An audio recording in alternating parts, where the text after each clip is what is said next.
नमस्कार, मैं शंभू कुमार सिंह और आप देख रहे हैं निश्चल दस्तक। इस समय की सबसे बड़ी खबर है, एक बड़ी जीत है आप लोगों की।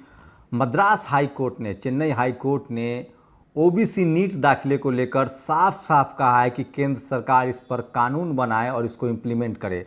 आपको बता दें कि जिस तरह से ओबीसी के लोगों को नीट के एग्ज़ाम में, जो कि एमडी का एग्ज़ाम, एमडी और एमबीबीएस जो डॉक्टर बनने के एग्ज़ाम में आपके आरक्षण की सीटें जो है वो जनरल कैटेगरी को ट्रांसफ़र किया जा रहा था, उसको लेकर तमिलनाडु की सरकार जो अभी चल रही है, एआईडीएमके की जो सरकार है, उसके पनीर सेल्वम मुख्यमंत्री ने आवाज़ उठाई थी। उसके बाद वो मद्रास हाई कोर्ट गए। मद्रास हाई कोर्ट में एक बड़ा फैसला आया। सोचिए, तमिलनाडु पेरियार की वो धरती है जहां 69% रिजर्वेशन है। अब वहां साफ साफ उन्होंने कहा है कि अब केंद्र को इस पर कानून बनाना होगा।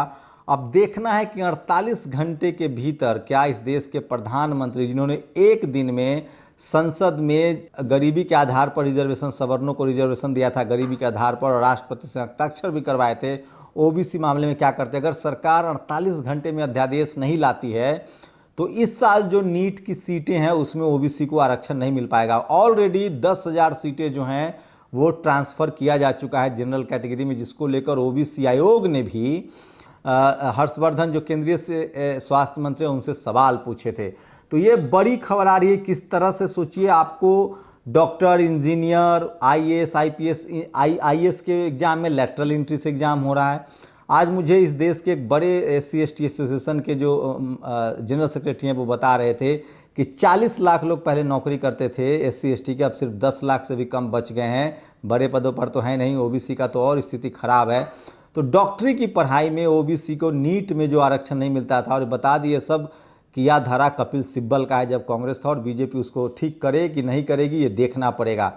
तो सबसे बड़ा चैलेंज है कि ओबीसी के प्रधानमंत्री हैं, क्या कहते हैं, क्रीमी लेयर को लेकर भी लगातार विवाद चल रहा है, जिसको लेकर लोग लगातार कैंपेन चला रहे हैं। खुद गणेश सिंह जो बीजेपी के सांसद हैं, उन्होंने संसदीय समिति के अध्यक्ष भी, ओबीसी संसदीय समिति के, उन्होंने 112 ओबीसी एमपी को चिट्ठी लिखी है और उसके बाद जनता से अपील की कि आप प्रधानमंत्री नरेंद्र मोदी और उनके समर्थकों को बताइए, अमित शाह को ट्वीट कीजिए कि आपको आरक्षण मिले।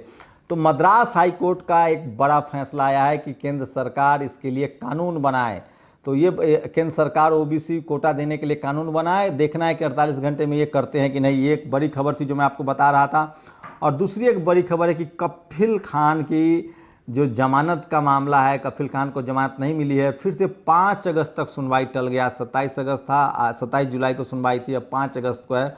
उनको लगातार जमानत नहीं मिल रही है। और प्रधानमंत्री ने आज कोविड प्रयोगशाला का उद्घाटन कहा और कहा कि सही वक्त से सही फैसले हम संभाली स्थिति। सोचिए, अब क्या कहेंगे आप लोग। शुरुआत में इन्होंने लॉकडाउन कर दिया, मजदूर, गरीब, लाचार, बेबस मरने को मजबूर हो गए। कोरोना रुका नहीं, 50,000 रोज नए मामले आ रहे हैं, रोज मर रहे हैं। बिहार में तो सबसे नारकीय स्थिति है, यूपी में सबसे खराब स्थिति है अस्पतालों की। लोग अस्पताल के बाहर दम तोड़ रहे हैं। विधायक, एमएलए, पूर्व मंत्री तक मर जा रहे हैं। शिवराज सिंह चौहान को खुद चिरायू प्राइवेट हॉस्पिटल में भर्ती होना पड़ता है। अब आप बताइए कि प्रधानमंत्री किस मुंह से बात का आप लोग सहमत हैं? आज 4 महीने बाद, 3 महीने बाद वो लैबोरेटरी का, प्रयोगशाला मतलब लैब का उद्घाटन कर रहे हैं। ताली बजवाया, थाली बजवाया, फूल बरसाया, लॉकडाउन किया, लॉकडाउन खोला और कह रहे हैं कि हमने स्थिति संभाल ली। क्या आप लोग सहमत हैं प्रधानमंत्री की इस बात से कि स्थिति संभाल ली है? वहीं एक दुनिया में सबसे तेज रफ्तार से भारत में फैल रहा कोरोना, इन 4 राज्यों से आ रहे हैं सबसे अधिक मामले। अब बताइए, ये इस तरह की खबर है, उसके बाद भी प्रधानमंत्री कह रहे हैं कि हमने कोरोना को संभाल लिया है। 50,000 सबसे मैक्सिमम मरीज आ रहे हैं और ये कह रहे हैं कि हमने कोरोना को संभाल लिया है। तो ये तो गजब की बात है, आप कुछ कह नहीं सकते हैं। और बिहार में कोरोना का विस्फोट हुआ है, केस 41,000 के पार है। वहीं मायावती ने व्हीप जारी किया है, जो उनके 6 विधायक जिस तरह से कांग्रेस ने खेमे में अपने मिला लिया था, उसके बाद समर्थन के खिलाफ, और गहलोत फंस रहे हैं। मैं फिर कह रहा हूँ, ये खबर बहुत बहुजनों के लिए ज़रूरी नहीं है। गहलोत, बीजेपी, कांग्रेस बीजेपी इस देश में चलता रहा है। मैं बहुजन लीडरशिप से अपील करता हूँ कि आप लोग कम से कम अपने लीडरशिप की तरफ बढ़िए और अपने सरकार बनाइए, नहीं तो इसी तरह से चलता रहेगा। सोचिए, कांग्रेस बीजेपी कांग्रेस क्या स्थिति होती है। गहलोत जी ने 6 पूरे के पूरी पार्टी के विधायक को अपने पाले में कर लिया था, तब उनकी नैतिकता नहीं गई थी। तो इस मामले पर मायावती को आप गलत नहीं ठहरा सकते हैं, क्योंकि उनके साथ इस तरह का व्यवहार हुआ है। और इसलिए वो एंगर हैं। लेकिन ये है कि अगर जिस तरह के हालात हैं, बहुजनों के पास अगर अपना दल नहीं है, आरजेडी या बीएसपी या सपा नहीं आती है, जेएमएम नहीं आती है, करुणानिधि नहीं आते हैं, डीएमके, तो उसको कहीं ना कहीं लगने लगा है कि बीजेपी से अच्छा तो कांग्रेस है। जिस तरह से उसके नेता यूपी में प्रोटेस्ट, धरना प्रदर्शन लल्लू प्रसाद कर रहे हैं, उससे लग रहा है। लेकिन कास्ट एट्रोसिटी राजस्थान में भी कम नहीं है। तो कांग्रेस अगर ईमानदार है तो उसको राजस्थान में ज़रूर जो है वो देखना चाहिए। राम मंदिर डीडी पर भूमि पूजन के प्रसारण पर लेफ्ट का विरोध, और राम मंदिर के ओबीसी का एक भी शख्स ट्रस्ट में नहीं है, ये बातें अब लगभग साफ हो गई है। तो ये बड़ी खबर थी जो मैं आपको बता रहा था, और सोशल मीडिया पर जो लगातार ट्रेंड है वो मैं बताने की कोशिश करता हूँ। तो जो जिस तरह से ओबीसी को ये मिला है उसको लेकर लगातार लोग बात कर रहे हैं। और ये जिस तरह से मद्रास हाई कोर्ट ने फैसला दिया है, केंद्र सरकार को कानून बनाकर देने के लिए कहा है।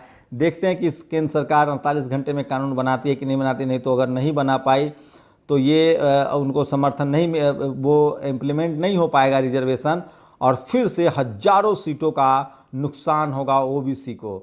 तो ये ओबीसी के लोगों को है कि वो लगातार इसको लेकर जागरूक हो, और कास्ट एट्रोसिटी जो है वो लगातार बढ़ रहा है। बहुत दुख के साथ कहना पड़ रहा है, मेरे छात्र राजद मुजफ्फरपुर जिला के मरवन में एक साथी का सड़क दुर्घटना में मौत हो गई है। तो इस तरह से यूपी में एक बार फिर से यूपी में जो है वो एक बार फिर से कास्ट एट्रोसिटी जो है अपने चरम पर है, जिसको लेकर मैं आपको बता दूं। एक दो खबरें जिस तरह की आई है वो बहुत ही भयानक है, और मैं लगातार बात कहता रहता हूं कि सोशल मीडिया ही बहुजन मीडिया आप लोग को समझना पड़ेगा। और एक दो पोस्ट है जो मैं आपको पढ़ के सुनाऊंगा, वो बहुत ही आज माफ़ कीजिएगा, आज उनकी पुण्यतिथि है। हमारे पूर्व राष्ट्रपति और missile man APJ Abdul Kalam की, उनको नेशनल दस्तक के तरफ से बहुत बहुत हम लोग उनको श्रद्धांजलि देते हैं, नमन करते हैं। और संविधान विज्ञान को जिस तरह से उन्होंने अपने जीवन में उतारा है वो शानदार है। तो एक पोस्ट मैं चाहता हूं कि पढूं, और वो आप समझिए, वीडियो सब देख सकते हैं किस तरह से बिहार में कोरोना को लेकर स्थिति बहुत ही खराब हो रही है। और एक पोस्ट है, बैंक लूटने वाले लोग नौसिखिए होते हैं, असली पेशेवर लोग तो बैंक खोलते हैं। बच्चों के किडनैपर पर परिवार से फिरौती वसूलने वाले बहुत खतरा है, हाँ, तुम स्कूल क्यों नहीं खोल लेते। ऐसे बलात्कार करने में बहुत खतरा है, तुम संत या बाबा बनकर आश्रम या डेरा या मंदिर क्यों नहीं बनाते। मूर्खों को अपने अपराध में इस्तेमाल करने में बहुत दिक्कत है, तुम धर्म रक्षा संगठन क्यों नहीं बनाते। ऐसे ही सबको मूर्ख बनाना बहुत मुश्किल है, तुम किसी ऋषि के नाम से धर्मशास्त्र क्यों नहीं लिखते। तो ये एक बड़ा पोस्ट था जो मैं आप बता रहा हूँ। और ये देखिए किस तरह से प्रशांत कनौजिया ने कहा है कि दलित युवक को गांव में घुमाकर डंडों से पीटा। मोहनलालगंज की घटना है, खेत में बकरी चले जाने के बाद इस तरह के हमले हो रहे हैं। तो आप समझ सकते हैं कि किस तरह के हालात हैं। और बिहार में लगातार स्थिति बिगड़ रही है जिस तरह से है। और सबसे बड़ी खबर है, विदेशी हाथों में जाएगी दूसरी सबसे बड़ी तेल कंपनी भारत पेट्रोलियम। ये लगातार खबरें चल रही हैं, ट्विटर पर ट्रेंड कर रहा है। और राजस्थान में गवर्नर का संविधान 21 दिन में पूर्व सूचना पर ही आहूत करने की अनुमति। मध्य प्रदेश में रात 1 बजे चिट्ठी लिखकर उन्होंने शपथ दिलाई थी। योगेंद्र यादव ने एक ट्वीट किया है, जिस तरह से एक शेड्यूल कास्ट के शख्स को, महिला को शमशान में अंतिम संस्कार नहीं करने दिया गया। उसके बाद योगेंद्र यादव ने कहा कि कोई सुओ संज्ञान लेगा। तो समझिए जातिवाद किस तरह से हावी है इस देश में, और आपको समझना पड़ेगा। संजय सिंह आम आदमी पार्टी के सांसद, इन्होंने अच्छी कोशिश की है। एक वृद्ध महिला जो सड़क पर थी उनको गोद लिया है। और एक अशोक पांडे ने एक पोस्ट लिखा, Bhagat Singh Hindustan Socialist Republican Army में थे जो सेकुलर संगठन था। सुभाष चंद्र बोस पहले कांग्रेस फिर फॉरवर्ड ब्लॉक में, दोनों सेकुलर। सरदार पटेल सारी उम्र कांग्रेस में, फिर संगीन की फ़ोटो लगा के क्यों घूमते हैं जो कभी इसके संगठन में झांकने तक नहीं गए। तो सोचिए किस तरह से आइकॉन को चुराने का लगातार खेल जारी है। और इसलिए मैं बार बार कहता हूं कि सोशल मीडिया ही बहुजन मीडिया है, जिस पर इस तरह की तमाम जानकारियां आपको मिलती है जो आपके मुद्दे से जुड़ी है, और ये आपको देखना चाहिए। नेशनल दस्तक का बहुजन ऐप जो है आप देखिए। और उत्तर प्रदेश में अब बीजेपी विधायक को मिली धमकी, बाहुबलियों का बढ़ रहा है यूपी में आतंक। तो डॉक्टर कफिल की रिहाई नहीं हुई है, उसको लेकर लोग लगातार गुस्सा कर रहे हैं। और ये बड़ी खबर थी जो मैं आपको बता रहा था कि किस तरह से डॉक्टर कफिल की रिहाई को रोक दी गई है, रिहाई नहीं हुई है, और उसको 5 अगस्त को सुनवाई होगा।